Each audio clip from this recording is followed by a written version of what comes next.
नमस्कार मित्रों, आज की जो ये कहानी है वो कहानी पाकिस्तान से शुरू होकर किसान आंदोलन तक पहुंच रही है। इस कहानी के अंदर जो मुख्य स्क्रिप्ट राइटर है वो पाकिस्तान के आईएसआई के एजेंट मिस्टर पीटर फ्रेडरिक है। अब ये पीटर फ्रेडरिक जो व्यक्ति है, कुछ दिनों पहले आपको शायद पता होगा, वॉशिंगटन में महात्मा गांधी जी की प्रतिमा को जिन्होंने तोड़ा था, ये वही पीटर फ्रेडरिक है। आजकल वो अमेरिका से भाग के मलेशिया में रह रहे हैं। ये इस कहानी के स्क्रिप्ट राइटर है और इस कहानी के जो डायरेक्टर है वो मिस्टर मो धारीवाल है। ये मो धारीवाल पाकिस्तान के ही द्वारा इशारे पर नाचते हुए खालिस्तानी समर्थक है। ये कनाडा में रह रहे हैं और ये खुलेआम ब्लॉग लिखते हैं खालिस्तान के समर्थन में।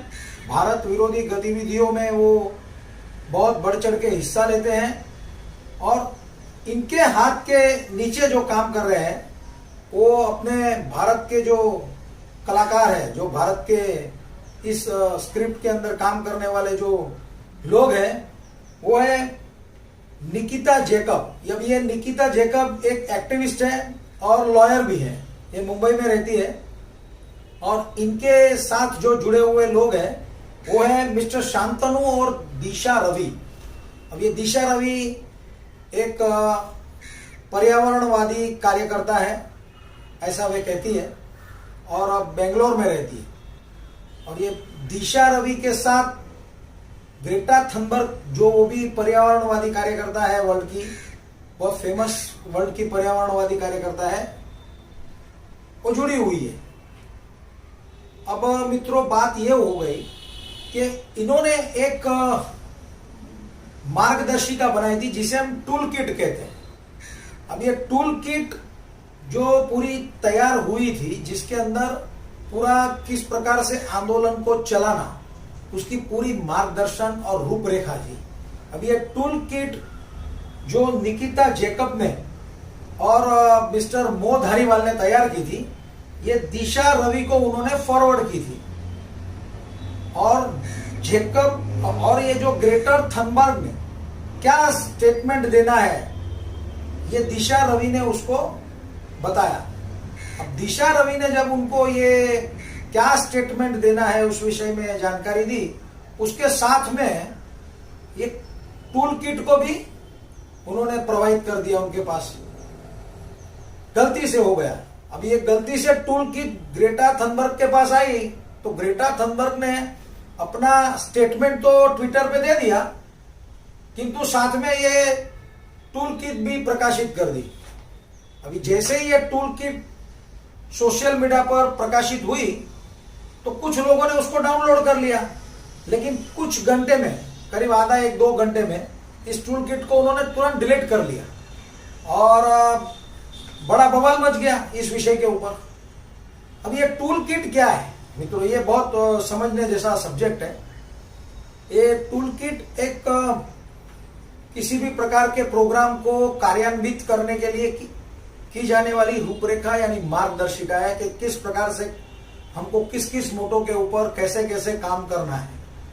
अब ये टूल किट के अंदर उनके कुछ पॉइंट्स थे जो आज तो मीडिया के अंदर अवेलेबल हो चुके हैं, वो मैं आपके सामने रख रहा हूं। उनके जो पहला पॉइंट था टूल किट का, वो ये था, to defame Indian government and Narendra Modi.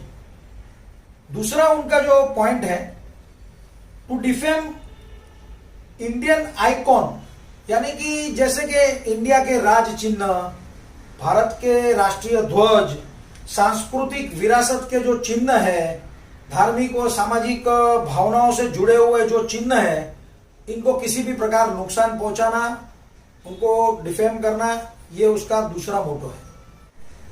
3, to defame and destroy Indian brands like masala tea, भारतीय योगा जो पूरे आज विश्व में प्रख्यात हो चुका है, कथकली नृत्य, भारत नृत्य, इस प्रकार के जो भारतीय आइकॉन से उसको किस प्रकार से नुकसान पहुंचाना।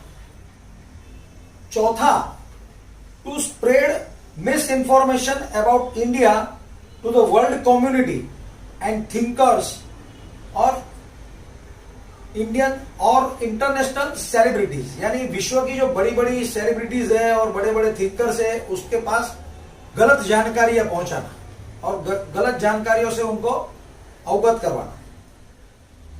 टू प्रोपोगंडा, पांचवा है to propaganda false narratives about farmers protest in the world, यानी फार्मर प्रोटेस्ट के संदर्भ में दुनिया के अंदर गलत नैरेटिव्स क्रिएट करना, ये उनका एजेंडा है। छठा, to create social media storm against India, यानी भारत के विरुद्ध में एक सोशल प्लेटफॉर्म ऐसा क्रिएट होना चाहिए जो पूरा भारत के विरोध में काम करे।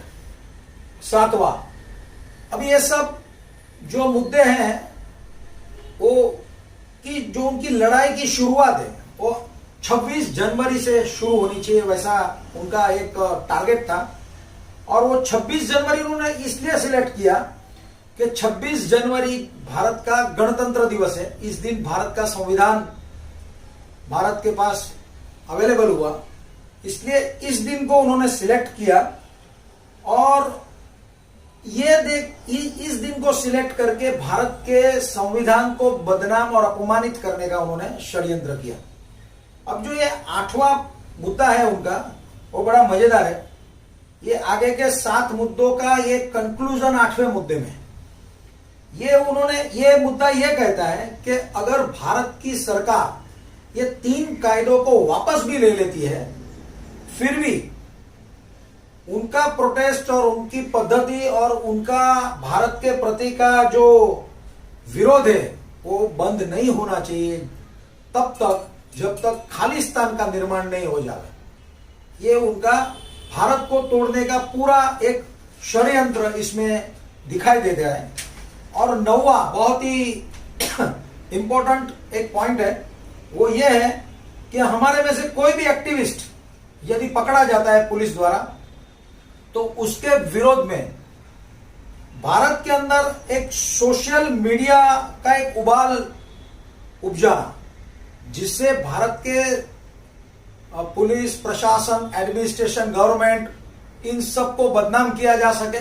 ये उनका मुख्य मुद्दा है जिस पर आज काम हो रहा है।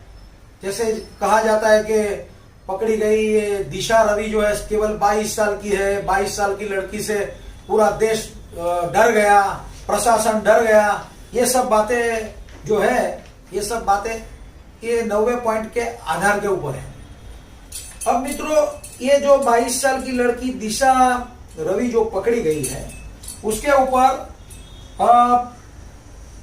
यूएपीए 1967 लगाया गया है। अब ये यूएपीए क्या है ये मैं आपको बताता हूं। ये यूएपीए एक ऐसा कायदा है जिसका फुल फॉर्म है अनलॉफुल एक्टिविटीज प्रिवेंशन एक्ट 1967। ये कायदा 1967 में अमल में आया। कांग्रेस के द्वारा ही इस कायदे का बंधारण के अंदर इंप्लीमेंटेशन हुआ, इनको जोड़ा गया।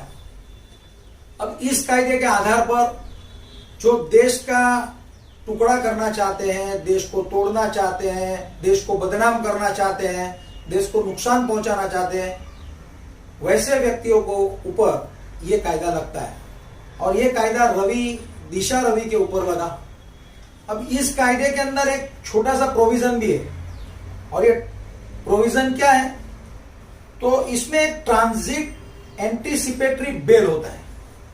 मतलब कोई व्यक्ति एक स्थान पर है तो जहां पर उसके ऊपर एफआईआर लगी है, फर्स्ट इंफॉर्मेशन रिपोर्ट जहां पर लगा है, वहां तक पहुंचने के लिए उसको ट्रांजिट बेल भी मिलता है।